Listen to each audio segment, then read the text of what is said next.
So my name is Craig Schwartz. Currently, I am the Vice Director of the Tsung-I Academy of Sinology and an assistant professor in the Department of Chinese at Hong Kong Baptist University. I graduated with a PhD from East Asian Languages and Civilizations in 2013. My PhD advisor was Ed Shaughnessy, and currently I am residing in Hong Kong.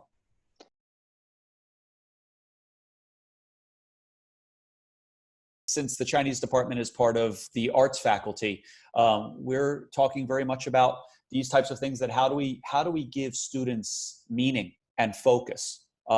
Certainly study allows you to focus. You're studying, you're focusing, you're not thinking about so much about what's happening outside, although we're totally aware of what's going on. The idea is that, you immerse yourself in study. But what's important, I think, about studying, and this could be ancient China to ancient Egypt to, ancient traditions across the board, ancient knowledge. Why I think that's important, obviously, is because so many things that are happening now have ancient precedents. That is, they've already happened in the past, right? There's no need for us to start freaking out thinking that, none of this has ever happened before. It may not have ever happened on such a global scale, but to suggest that there's never been pestilence, to suggest that there's never been,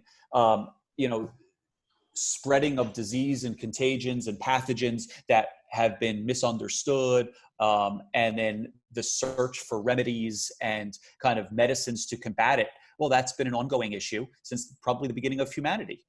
And so I haven't been necessarily, my focus hasn't been so much on the issue of pestilence and disease and stuff like that. But a lot of the research that I've been doing comes into contact with that type of stuff. And so, the idea that I think for me, if I were to sum up what my research, if my research can be applied to what's going on now, which is the idea of using data to predict the future. And so I really like the idea of trying to understand what's going to happen in the future through analysis of data. So we take data, which is an observation, it kind of using a scientific methodology. We observe situations. So it's a keen observation of facts, of details that have happened, an accumulation of those facts, and then to make hypotheses that you can draw on that are based on statistics or based on facts as a means to try to predict what's going to happen. And I think that's happening across the board right now. There's all types of different matrix and modeling going on right now, with biologists and people, trying to determine what's going to happen with this virus.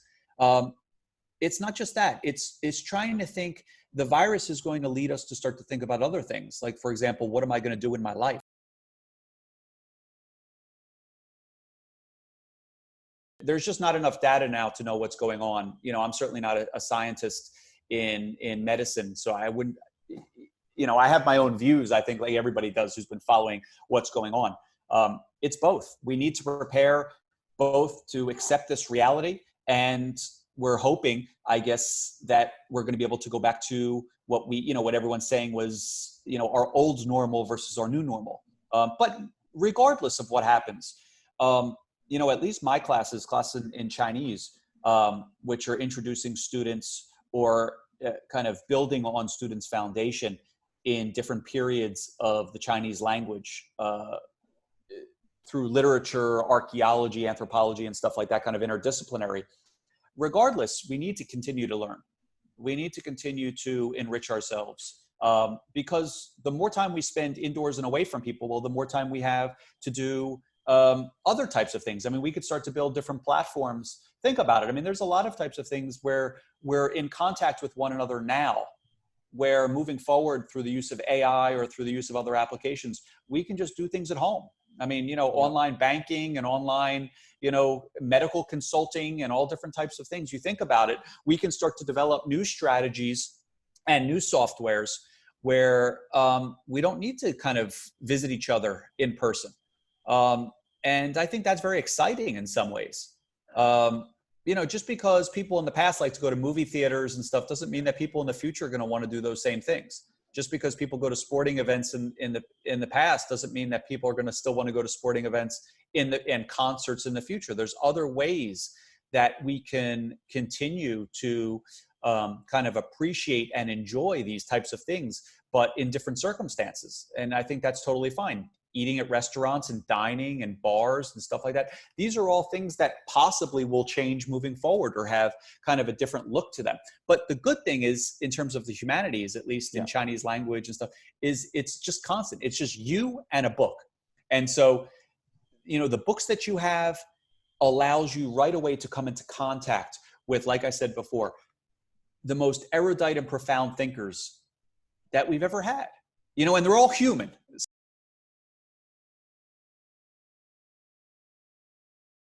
I guess the restaurants and bars and movie theaters and gyms and all these types of, karaoke places and saunas and all these, they're in a very tough spot right now because no one knows exactly what to do. And your daily burn, your monthly burn on how much it's costing you to stay in business isn't going away. And so I'm very sympathetic to this type of situation. It's a very, very difficult situation. Ideally, governments can assist a little bit. Banks can be more forgiving in loans, but that affects them, and then that affects government. So, ultimately, it's just a very, very delicate and sticky situation right now. And so there's no answer that we can have